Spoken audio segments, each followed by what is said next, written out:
So North Korea did their thing yesterday. Missiles and tanks rolled into North Korea's Kim Il-sung Square Thursday. This was done on the eve of South Korea's Winter Olympics. And is he truly Teflon Don? Even though mostly negative coverage by the media, President Trump's approval rating is soaring pretty high. And there are lots of talks in City Hall that LA City Mayor Eric Garcetti is going to run for the presidency. Does he have a shot, or is this whole thing just a show? We'll analyze it. Hi, I'm Michael Wan, your host for Michael Wan's Op-Ed Live, and this is Ben Pack, former deputy for California Senate Pro Tem Kevin DeLeon, and who is also a candidate for the California Board of Equalization.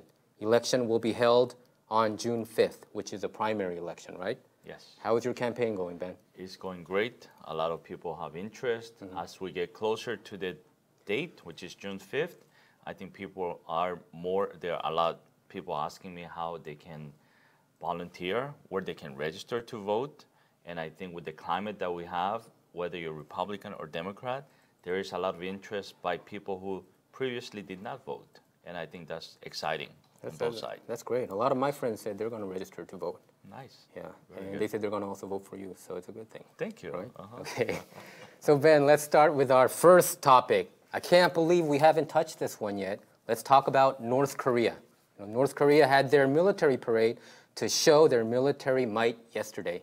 Hundreds of soldiers marched, and North Korea also showed 4 of Pyongyang's newest missiles. And yes, Kim Jong-un was also there to watch the show. Kim Jong-un is the leader of North Korea.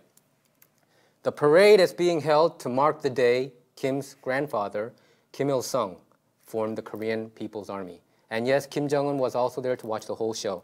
The parade is being held to mark the day Kim's grandfather, Kim Il-sung, formed the Korean People's Army, and as many as 50,000 people gathered in the city's Kim Il-sung Square to watch the event, which included around 13,000 soldiers. But there seems to be a problem. The parade was done on the eve of South Korea's Pyeongchang Winter Olympics. Some are saying that it was a diplomatic no-no to do the military parade so close to the start of the Olympic Games. Ben, what is your take on this? Well, North Korea seems to be a master of doing things like this. They kind of extend a hand and then they pull it back and then they do something outrageous. I think they're very good at media attention. Yes, so it doesn't surprise me that they did such a thing. You know, I always thought that North Korea actually becoming so friendly all of a sudden when prior, you know, United States and North Korea, they're talking about war, and now we have a team together. They're coming. They sent 270 cheerleaders. And yesterday I was reading a report, and then they all look alike, and then they're very plumpy, like they're very well fed. And I think even that, you know, there was some comment as to it's like, why are they doing this? And I said, it's all propaganda. So this is something I think they're doing just to show that they are cooperating, but at the same time, we are continuing on the course of us developing our nuclear weapons, and then you cannot mess with us type of rhetoric. So today marks, I think, the 70th anniversary for this military parade. You know, it's an anniversary thing for North Korea, and you know they want to show to the world how mighty they are. But we don't know whether they're really truly that mighty. We kind of know that they have a nuclear weapon now and some ICBMs, but I think they probably had to do it because it was the 70th year, and even though there was Pyeongchang, South Korea Olympics about to start, but I heard that the numbers, I said like 50,000, 13,000 soldiers, the numbers were dramatically lower than the previous year. And usually they do this on live TV, but this year they changed it to taped video. So it seems like they edited out some, they always put like anti-America messages there, America imperialism, we're against that, those kind of messages. I think they probably edited those out to not, anger America at this point, because President Trump is being really harsh on North Korea. He said that he's not going to be like previous administrations. Like you said, I think it always worked. They kind of they show their aggressiveness, and then sometimes they show their diplomatic side, and they really played it well against the Clinton administration and Obama administration and also Bush administration. But I think I believe Trump is a little, he's a different kind of, that he's a different kind of politician. I think he probably doesn't want to play those games, and he pretty much said that we will never be deceived by this, North Korea's regime. And I think, personally, I think Trump's rhetoric, those harsh rhetoric, and his pressure on North Korea is working, I think. I mean, when it comes to media grabbing or attention grabbing, I think President Trump is right there with North Korea. Sometimes I feel they use the same strategy when it comes to grabbing attention. North Korea, I wouldn't be surprised if secretly they received some help, and in terms of monetary help, for them to bring them to where they are right now with the Olympics, because it is truly amazing how there was an about face from day to night, and they're here during the Olympics. I mean, North Korea, going back years and years, this is how they've always done it. They talk big, and then they pull back. They're given something, and then they do it all over again. Because here we are acting in good faith. North Korea is not acting in good faith. They can change things, and they can do anything they want, and nobody's really going to criticize them. In regards to the parade not going live, I think due to the fact that we sanctioned them so much, the whole world, I think their resources are probably limited, and then probably they cannot spend as much on something like that. Because it takes more money to go online. And not only fuel, but we're talking about 50,000 spectators and 15,000 soldiers. That's a lot of mouths to feed and mobilize. And in a country that now is truly in a crisis when it comes to resources, I don't think they can spend that kind of money. Okay. So President Trump said that unless North Korea denuclearizes themselves, they're not going to even talk with them. Do you think North Korea should give up their nuclear ability, or do you think that is something that is just wishful thinking and not going to happen at this point? At this point, it will be extremely difficult for them to give it up, because that is the only chip they have right now left on the table. Of course, they should denuclearize, and they should cooperate with the world in terms of them becoming sort of a good member, a good country where they cooperate. But I really don't see a solution at this point as to how it's going to. My worry is that when you talk so boldly like President Trump does, you can cause a very, very unstable individual as well as an unstable country to do some dramatic actions where the repercussion may be felt, throughout the world, and what can happen, there may be no going back for us. But I think I would argue that the appeasement never worked with North Korea too. Back in the Clinton administration, back in the 90s, I think it was 1994, North Korea promised that they would not build up any more nuclears, but they broke their promise, as you already know. So I think President Trump doesn't want to repeat that whole cycle again, and then probably they might become a military might, who has a lot of nuclear weapons. And I think President Trump is trying to block that, prevent that. And the only option is, in his view, is to just pressure them so that they can denuclearize themselves. I think that's what Trump is trying to do. I think the pressure should be going to China, not North Korea directly. China, in my opinion, and Russia are the key players on this conflict, because you go directly to North Korea, and then they have nowhere else to go. Therefore, they'll stand their ground. But if you go through China and Russia, because they've always been a benefactor to North Korea, they'll be able to work some economic deals where, because having a war in that part of the world really is bad for China and Russia as well. So they do not want this to happen. So they are the key, in my opinion, to be able to change what's going on in North Korea. And there's got to be some economic reasons for North Korea to denuclearize and then to kind of cooperate. Yeah, and I think Trump was trying to do that, pressure China. He always said during the campaign, the only key for North Korea to pressure them to get rid of the nukes is through China. Do you think it's working right now? He's asking China to stop their trade with North Korea. Essentially, no more importing of coal, or I think China is still exporting oil and things of that nature. But Trump thinks that China should do more at this point. But it seems like they are doing, they are pressuring North Korea more at this point. But I don't know whether that pressure would be tough enough for North Korea to give up their nuclear weapons. I think everything was put on pause due to the Olympics. Yeah, at this point, you're right. And the rhetoric that I was hearing before the end of the year and what's going on right now is totally different. Is super quiet in terms of any diplomatic conversation. Everything was stopped. All of a sudden, they met North Korea and South Korea, and then they decided to participate in the Olympics. Because as you know, Olympic Games can actually derail a country and can destabilize that region as well. So yes, the games are happening in Korea, and the 2020 is happening in Japan. So it's essential that the 2018 games succeeds, and then it shows a good result, so the 2020 also succeeds.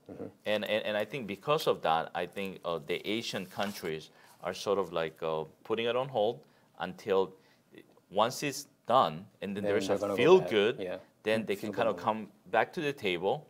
And if the result is not good, then also now they'll have to probably change their strategy as to what needs to be taught. And I think this is going to show well in terms of North Korea as well. If truly, let's say the hockey team, were to win a medal, okay, that will be a huge boost on both sides. And then there'll be that feel-good moment for people to be able to engage in conversation again. But I think, I don't understand why North Korea is trying to even build up nuclear weapons. I think even when they didn't, it wasn't like it wasn't like America invaded them, because there is no incentive for that.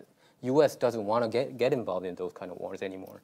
Especially, it's not in the Middle East, like any oil or supplies there. There's no pros being involved in North Korea. So they didn't had any incentive to build up a nuclear weapon, in my point of view. I think they're doing that. Kim Jong-un is doing this as more of a, to control his own people, to put their attention somewhere else, because they're stricken with poverty. Look at them, after this whole sanctions, UN sanctions and the U.S. sanctions all over the place, the people are suffering big time, and it's all just negative. And I think if they keep on going down this road, I wouldn't be surprised if Trump would, do, some kind of like a nosebleed attack. You heard about it, I mean, anytime a country goes through some kind of issues, some leaders tend to pick a group of people, and then they make them the enemy. And for North Korea, United States for the past 60-some years has become that devil, that person that we need to defeat. And I guarantee you most North Koreans don't even know why. Where's the genesis of this thing? And they're always talking about that this one person is the leader and then is making it all good. I think a lot has to do with ego, and then having the nuclear power does have a bargaining chip. Because South Korea's capital is what, within 20, 25 miles of the border? Yeah, 35 miles. Imagine what would be the devastation and the implications, or even if it's not a nuclear weapon, for them to attack. I mean, some estimated within hours there'll be hundreds and hundreds of thousands of people who will be casualty. So if you have something like a nuclear weapon, for them, it would be very difficult for the South or even the United States to do anything. And I think that's why they do it. Yeah, and I think North Korea at this point probably, I think Kim Jong-un is thinking this, probably if he decides to give up on nukes, they're going to lift up all the sanctions, right? Hypothetically, that's the idea, right? Then there's going to be more money pouring in North Korea, but what I think is if a country, economically does better, people's minds become more open. They're gonna see how the world works, and things are not working in North Korea. And he's kind of worried about this coup happening in North Korea. I think that's going to happen eventually. Yeah. So he wants to. I think he's using poverty to control his people in a way. Yeah. No, a coup, I think, is likely. I think so. In Kim Jong-un's regime. I think technology is advancing to the point where, I mean, I don't know if you know this, but one of the biggest black market in North Korea is cell phones. I heard about it. Yeah. And K-pop. The CDs that get smuggled. Yeah. And the dramas are also, I heard, that popular among certain areas. Yeah. Yes. So it is not going to take too long where they will have full access, whether they block it or not. With the invention of new technology, they'll find a way to get access to it. And then once people open their eyes, and then they realize that there will be a changing of the tide. And I believe it will happen. So conclusively, you want Trump to be a little bit more diplomatic at this point, rather than being too harsh on his rhetoric. I mean, rhetoric is rhetoric, but he's also putting a whole bunch of sanctions around. I'll be honest. Sometimes I don't think it's so bad, but I wish he would not do the name calling. Okay. Because that's about Rocket Man, or anything. He calls. Seems like his superpower is to have nicknames for people. Yeah. And I think somehow it sticks, right? With Crooked Hillary. Yeah. People remember Man, that, but that's not the job of the president of the United States. You leave that to a TV personality. And I think he has to remember that he used to be a TV personality. But he's no longer a TV personality. Okay. When Arnold Schwarzenegger became the governor of California, he did change his tune and then became a little bit more legislative, shall we say. And so I think, that's my personal opinion. And he does have to kind of give an opportunity to sit at the table and have a good discussion. At the same time, being a little strong is not a bad thing. Arnold Schwarzenegger did change his tune. However, I'm not sure whether he would be remembered as a great governor, though. But yeah, we'll leave it at that. Okay, let's jump to our next topic. I know you don't like him, but Donald Trump's approval rating is on the rise. President Donald Trump's approval rating hit 40% in a new Quinnipiac poll on Wednesday, his best score in the survey in 7 months. And he also hit 48% on the Rasmussen poll. The same period, Obama was only 44%.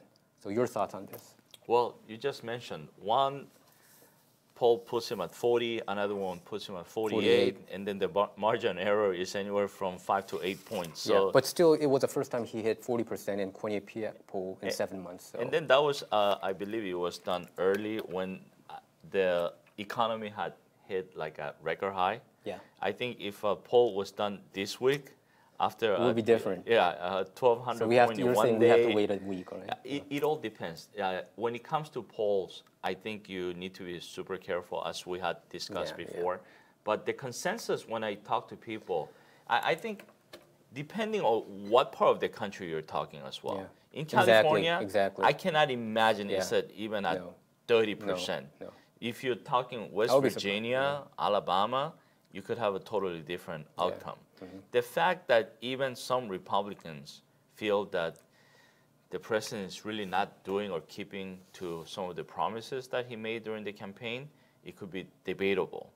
At the same time, I feel that his rhetoric has always been dangerous, and I really don't agree with his policies, at least currently. The economy being high, there's no dispute on that. Okay. And I think we're enjoying a very robust economy, but worldwide, there's indications that it's slowing down. So yeah, probably the economy is helping him. Probably many people feel the tax reform, the tax cut really helped them. We see a lot of companies getting bonuses and all that. And I think this is going to be a trend. I know you don't want to hear that. This is going to be a trend. I think people are noticing that the mainstream media is pretty much turning it into a fake news media, which I really do believe. And I think people are noticing, like media outlets like CNN and New York Times and Washington Post, they're out to get him. I mean, no matter what he says, no matter what he does, they're out to get him. Even today, you know, about the military parade, we forgot to talk about it. Trump announced today that he wants to do he did announce today, yesterday, that he wanted to do a military parade. After he went to France, you know, with Macron, he watched the French do the military parade, and he was so impressed by it that he wanted to, you know, jumpstart this again. The last time the United States had a military parade, I believe, was 1991, you know, after the Gulf War, I believe. And so, but CNN said, oh, he's trying to waste money, you know, on this. He's wasting money. They say it's going to cost like $20 million. I think it's a positive thing. You know, we should salute our military and all that. But every single corner where he turns, they're always against him, CNN or New York Times or Washington Post. So, but I think people are taking, you know, they're noticing it, that the media is very biased. And now, you know, the economy is helping him. And you can't lie about, like, Apple investing here, what is it, $3,550 billion here, right? And also other companies that are giving like $3,000 bonuses, $2,000 bonuses, thousands of dollars of bonuses, and people are noticing it, and that's why I think, you know, he is going. You are right. The market has been very volatile recently, to say the least. But I think this is going to be a trend. He's going to go up. I think he's going to crack 50%. Well, we shall see. In terms of the military parade, yeah, I grew up watching it. Yes. In South America, they had it all the time. Korea had it all the time. As a kid, I enjoyed it. I think if it's warranted, I don't see why not. 20 million is a lot of money. Yeah. At the same time, in a defense budget, I think that may be like one bullet for one of those big guns, right? So I think if people feel that it's something that should be done, I don't see why not. I don't disagree with it. At the same time, can we spend $20 million somewhere better? Yes. At the same time, but we can have that argument on probably almost every spending. Pretty much anything and everything. But you know, I have to say, once in a while, we do have the biggest and best military in the world. Why not showcase it? Yeah. I think that's. I agree with you on that point, but seems like Republicans are for it, and the Democrats, you know, they think it's a waste of money. So let's see how it plays out. You know, I'm a Democrat, and I know you're independent. I think people have to kind of be careful as to make everything a partisan argument. When there is a good idea, you know, you do have to. Of course, we're such a great country because we can express our opinions, and we don't have to be afraid to get arrested or anything like that. But sometimes you do kind of have to acknowledge when it's a good idea, because politics is all about negotiations. And then if you want to negotiate, you do at least have to have an open mind to be able to sit at the table and not have an answer of no before the ask is done to you. Yeah. And I think we have become so polarized. People don't even want to sit at the table. I mean, I don't like it when I am as a candidate, the first thing they ask is Republican or Democrat? And then I said, then PAC first. And sometimes I have to say, before you know, can I answer some questions before you make that determination? And I think it's unfair that people say, I don't even want to talk to you because you're a Democrat and I'm Republican. You had some people like that? I've had plenty of people like that. Yeah. And I think they're missing the point of government engagement, voting, and all that when they say Republican or Democrat, just without even knowing who you are or like having a conversation about the issue. I'm 100% with you on that. I think, we should unite on certain issues, and it's kind of a pity that we're not, we're so divided at this point, but 100% with you on that.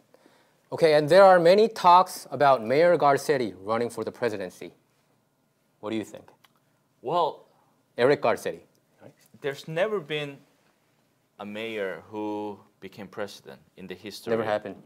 Never happened. But you never had a businessman out of the blue become U.S. president. And also, the city of LA, I believe, is bigger than like 26 or 27 states. So whether you're a governor of a state that is small or a mayor of city of LA, when it comes to size and exposure is bigger. The fact that he's gone to New Hampshire, he's gone to Wisconsin, talked to the Democratic Party of other states, you do kind of have to wonder where is he going with this? His term is going to come to an end, and then there's not going to be too many things available within the state of California. Exactly. I mean, there are some people who think that if Feinstein wins and Gavin Newsom wins, then there may be some opportunities where he will become the U.S. Senate senator when Dianne Feinstein resigns. But that's a big if. But at least from the way he's doing things and from what I hear from like city people who are involved in the city he has hired some people who were in the national politics. So I wouldn't put it past him running for president. Okay, so you're saying if you have to put a percentage on it, what percent? I'll put it at 51%. Are you sure? For him to win the whole thing? No, for him running. Oh, for him running. Yeah, I think 50. I would put like probably 70% on that. I think Eric Garcetti is going to probably. I was trying to be safe and then put 51. Oh, all right, okay. I think he's trying to run because I think there's not a lot of option that he can do, like you just said, in California. I always thought that he would stop by the U.S. Senate seat first and then eventually probably run for the White House one day. I don't think he has a name recognition right now to gain any kind of traction, even though he would run. I think he will run probably, but... What was the name of that senator from Illinois? Barack Obama? Or what was it? That's a different kind of story. He became a national star before. 2004 made him a superstar. You remember that day when he made that speech on the GNC. One speech can change the whole narrative. I do agree with you on that, but I think... Okay, I don't think Mayor Garcetti is great as an orator like Barack Obama. Barack Obama was one of a kind. I think he had this unique talent and charisma that he's cooler than most of the Hollywood movie stars, I would say. I think he's probably at this point the most coolest looking person, you know. I mean, the way he always carried himself with dignity, you know, and I admire him about those. I definitely do not admire his policies, and I think he really ruined a lot of American policy. I think that's why Donald Trump got elected, you know, because he ruined so many areas, you know, the healthcare and the economy being, you know, he never hit 3% in any single year of his term. To hit 3% GDP, it never happened. So, but I do think him as a character, as a person, very attractive guy, no doubt. I don't think Eric is to that level. Oh, I'll disagree to a certain extent. I think Eric Garcetti is well-spoken. He's well-spoken, very refined. I mean, he is a Navy reservist. Yeah, so that's a plus. Yeah. He's a Jewish Mexican, and he speaks Spanish fluently, if I'm not mistaken. I have seen him speak in Spanish, and it's pretty good. With that, I heard that it's not that fluent, though. Oh, he's pretty good. He is pretty good? It's pretty good. I'll go with your thoughts because you know how to speak Spanish. Depending on who jumps in onto the next presidential election, in my opinion, he does really have a good chance. Okay, when I heard that Garcetti was thinking about running for 2020, it made me feel how weak the field is for the Democrats. They don't have a leader, to me. They don't have a message. I'm talking about the National Democratic Party. They don't have a message. They don't have an agenda. They don't have anything. You know, people have to give credit to Donald Trump. Donald Trump had a message. He had a lot of messages about the trade deal. Nobody even talked about trade deal. You know what I'm saying? The trade deal and also immigration. You know, people never talked about immigration so upfront like him, right? And he talked about the military and, you know, ISIS issue. Every single issue he brought it to the table. But I don't remember Hillary doing that. Hillary was remembered for just one thing, being anti-Trump. And I don't think anti-Trump is a good message for the Democratic Party. They need something else. You know, nobody talked about the manufacturing, like I said, right? The blue-collar manufacturing. Trump talked about it, and that's how he won Michigan, Ohio, Pennsylvania, Wisconsin, right? Those states. But I think Democratic Party is in a crisis. I believe that. If you go back to 2008 until now, they lost more than 1,000 seats. I'm talking about the legislature seats and the governorship, and the U.S. They lost the presidency and Congress and Senate. So I think in my view, they need a message more than a candidate at this point. I don't think Joe Biden can win in 2020. I mean, that's how I feel. I don't think Elizabeth Warren has a shot. I don't think who is that New York senator? Gillibrand, I don't think she has a chance either. You know, some people are putting her name. And Eric Garcetti, definitely, I don't think he has a chance at all. And we have till 2020 to kind of find out. I disagree with you. I think Republicans are losing more seats. Oh, you think then so? the Yeah, more, they are. I have to note they lost 30 seats yes, recently. Yes.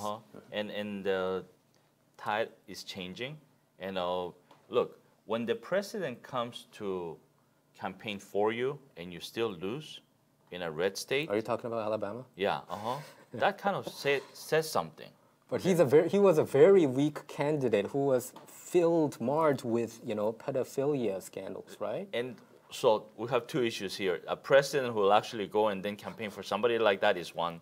But the president, in fact, going and campaigning on a special election for an individual and they're still losing, that should kind of have a resonance as to what's going on with the people. Okay. So, you know, I understand what you're saying and the message and all that, but there's a lot of good qualified people who will come out to the forefront to run in 2020, and I think it will be very surprising as to the end result of it. And it all depends where we are as a country at that time. You know, I do agree with you. Trump run as an individual, his own sort of character. And I think anytime me as a candidate too, demonizing or kind of say negative things about the other rather than your own qualification and what you're going to do, I think that's not the best strategy, especially when you're running for the president. And I think Hillary might have gone, you know, not this person, rather than saying this is what I can do for the country. So I think him talking about certain issues, which I feel that he victimized a group of people or an issue just to kind of make himself look good, was wrong. But I do agree with you that he did sort of like touch on buttons that people were sort of like willing to listen. And I think that's why he won. Yeah. In 2020, you're going to see an array of people who's going to come out.